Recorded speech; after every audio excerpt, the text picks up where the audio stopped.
Hi and welcome to The Breakdown, which is a little idea that we have for a podcast off the back of our last video that we did for the Rover 75. Please do like and subscribe to our channel. What are you doing? Click there. Yeah. Or click there. Where are we going to put it? Or click there. For the love of God, click the bell. Let's just go straight into this now. There was a slight problem with that film, wasn't there? There was a slight problem with the Rover 75 film. I think we have a little clip. Having said that, I've driven the Honda V6. It is phenomenally smooth and it is the perfect pairing for this car. And tell me, Tony, what is the problem with this fine piece of filming? Someone in that clip mentions that the Rover 75 had a 2-litre Honda V6. I've driven the Honda V6. Who would possibly That might have been me. There were no Honda engines in the Rover 75 at all, were there? Why did this come about? What actually happened that led to you being so wrong? You're loving this. Every second.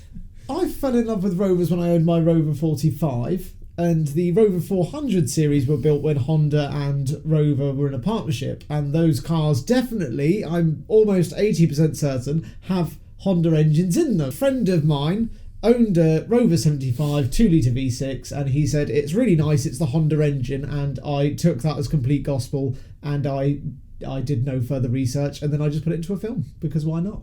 I then bought that car, and I've now driven it around telling everyone else that that's a Honda V6. So we both got it quite wrong. Yeah, this is how fake news spreads. We are fake. Carsol is fake news. Carsol is fake news. Some good did come out of this though, didn't it?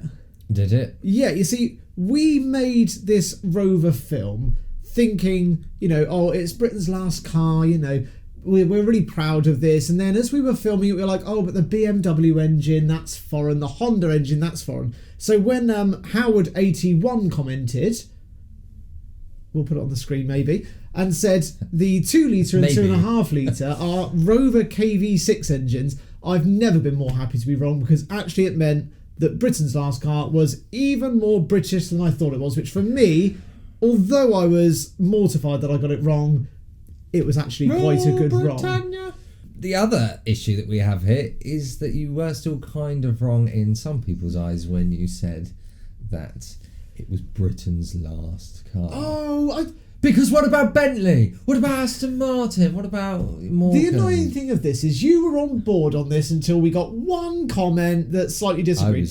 I don't remember that I was on board. The whole point of Britain's last car, the first time I drove a Rover 75, I had this whole idea for this film straight away, because driving it, I just felt really sad that it was Britain's last car. And I mean, there are some things to make this specific. We are talking mass-produced. We are talking everyday car. There's a lot of caveats, but I think people that drive the 75 will understand where I'm coming from and will understand what I mean. And it's truly Britain's last car. It's the last everyday car that you see on the streets. It's the last car that your neighbour's going to own. It's the last car that you'll see at the supermarket or driving around town.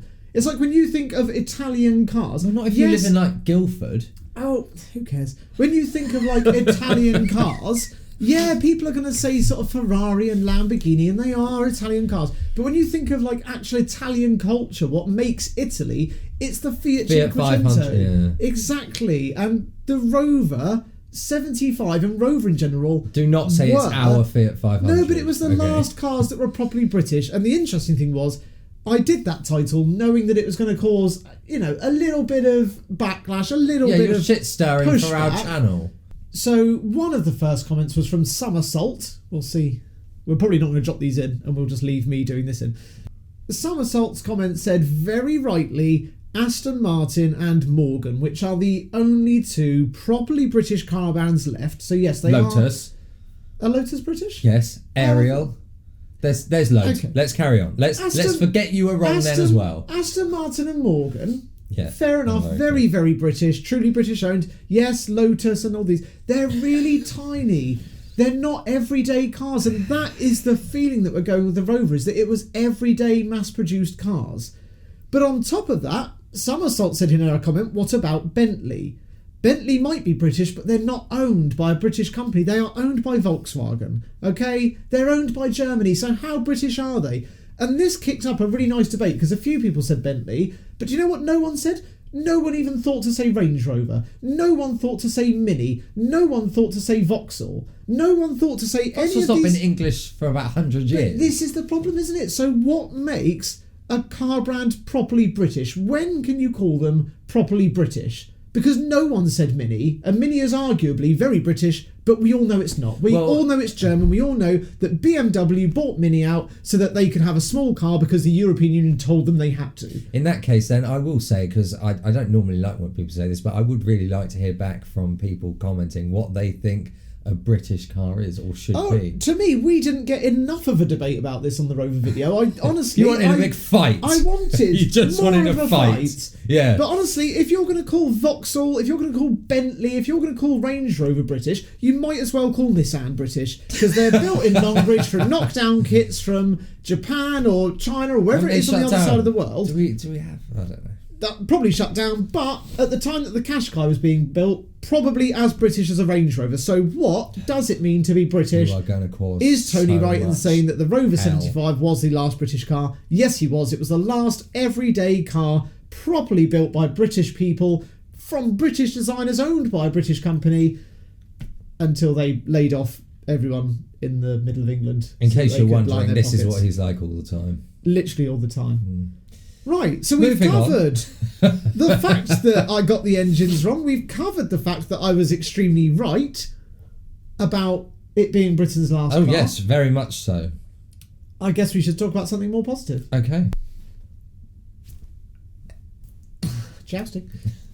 The best part about this whole Britain's last car thing, I called Rover Britain's last marque. Yeah. Which even I will say and was no just one completely figured wrong, it out. and no one pointed a finger at that. So probably no one's making it through 3 minutes of our videos, which is unfortunate.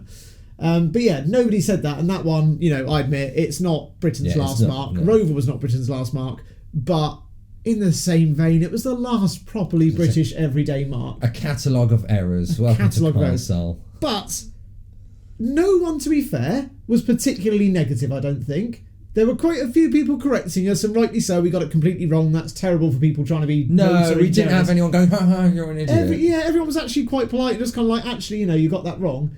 Which ties me into the next point of this video. Are we better than Top Gear? Absolutely. Oh, okay. The overwhelming support for the Rover 75.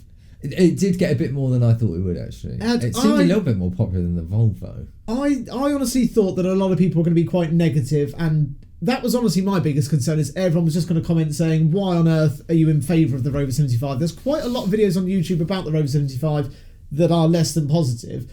But I think there's been one comment, which we're going to name and shame and drop here, of someone saying, avoid it like hell. Are we going to really name and shame someone? Oh, yeah. Well, I can't remember that one, but we're going to put it up. Screw you! Yeah. But apart from that one comment, support for the 75, alive and well. It wasn't too bad.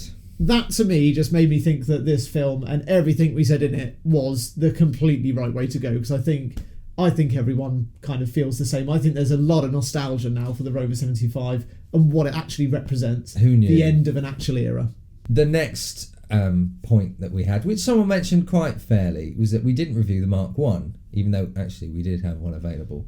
But, so why did we not film with the Mark 1? We had the Mark 1, we had the Honda engine V6, which was a Mark 1, a lovely dark blue one with the round headlights. You know what, the more I filmed that facelift version, and the more that we looked at it, the more that we spoke about it, the more we got all the different angles, the more I became convinced that the facelift was just the ultimate version of the 75. I think it modernised it. It got rid of a bit of that kind of like nostalgia, the too retro, too classical. It got rid of that, and from the outside, we say it in the video, it's a sleek, modern looking car, but it keeps that retro classical interior. And for me, there was no point putting the Mark 1 in, because the Mark 2 just was, it achieved so much more with that modern facelift. I think I agree. I disagree a little bit. Just because... You nearly agreed with me, and then you realised for a split second. No, I disagree on that one a bit, because to me, Rover is kind of, a bit of an old man brand. So when you've got something like an old man brand, you want it to be a bit of an old man car, and the Mark 1 was an old man car. The one thing I will say about the Mark 2 though is I love the back of it, and when I was following you around driving that, I did say you could put like a Rolls Royce badge on it or something, and it would fit in. I mean, the other thing is Rover was Very an old nice man rear. brand, but actually with that facelift of the 75, you saw the direction that Rover would have gone in had they not gone bust. Had they not gone bankrupt. You know, Google the Rover 2 TCV, the No, Rover no, TCV, maybe the one day. touring concept vehicle.